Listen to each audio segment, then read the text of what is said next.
ఆవిడ కుంభమేళాకి వెళ్ళారు, పవిత్ర స్నానం చేశారు. ఆ చేసిన కొద్ది గంటల వ్యవధిలోనే తొక్కిసలాట జరిగింది. పరిస్థితులు ఇలా పగబట్టేసిన ఏంటి శాస్త్రి గారు? మన పని మనం చేసుకోవడం కూడా తప్పేనా? ఐరన్ లెగ్ అని చెప్పి మొత్తము అదే లైఫ్. జరిగింది. ఇన్నాళ్ళు బ్రహ్మాండంగా రోజుకి 10 కోట్ల మంది వెళ్ళి స్నానాలు చేసినా ఏం కాంది. ఆవిడ వెళ్ళింది కదా ఆ లెగ్గు మహిమ, అందుకనే తొక్కిసలాట జరిగిందని. ఇది మరీ బాగుంది. వంకలేనమ్మా డొంకట్టుకుని నేర్చిందంట. మధ్యలో నేనేం చేశాను? నేను దండం పెట్టి బయటకు వచ్చేస్తే వచ్చిన రోజు నుంచి నన్ను ఎలా టార్చర్ పెడుతున్నారు. మేడం వీడిని చాలా విచిత్రంగా టార్చర్ చేస్తున్నాం. నేను మన లేడీ కానిస్టేబుల్స్ కలిసి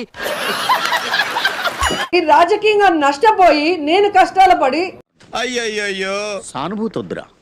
ఇప్పుడు గంగను శుద్ధి చేయాలని చెప్పి ఆ మొత్తం ఆ 3 నదులు సంగమిస్తున్న ఆ ప్రాంతాన్ని శుద్ధి చేయాలి.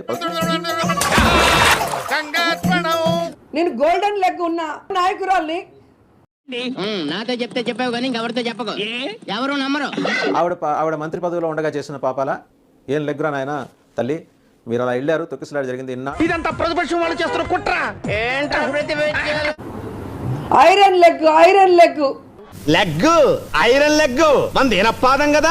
నువ్వు ఎక్కడికి వెళ్తే ఆవిడ ఏ పార్టీలో అడుగు పెడితే ఆ పార్టీ మటాషని. మరి అప్పుడు అది ఎవరు లెగ్గు? ఎవరు లెగ్గు? అయ్య బాబోయ్, అంత దరిద్ర పదమా? సామాన్యాన్ని పదం కాదండి, ఈ రేంజ్ లో ఉంటుంది. నేను గొప్ప నాయకురాల్ని. ఏంటి బాబా అన్న ఇంకోసారి మా జగన్ తిరుగుండదు అన్నారు. 151 నుంచి కోడితే 11కి వచ్చింది. నేను గొప్ప నాయకురాల్ని.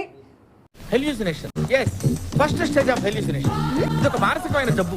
పవిత్ర గంగలో త్రివేణి సంగమంలో మునకేయంగానే ఒక అలజడి. నువ్వు ఎక్కడికి వెళ్తే అక్కడ ఓం నమః శివాయ కదా. ఐరన్ లెగ్ అని చెప్పి మొత్తము. నువ్వు నిజంగా నేర్చున్నావా? వెళ్ళారు. ఆ పార్టీలో ఉండేటువంటి బలమైన నాయకుడే పైకి వెళ్ళిపోయాడు. మళ్ళీ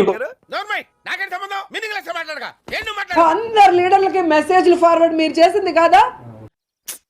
పాపం ఫీల్ అన్నట్టున్నారు. రాబోయే కాలంలో జగన్మోహన్ రెడ్డి గారు ఖచ్చితంగా ముఖ్యమంత్రి అవుతారు.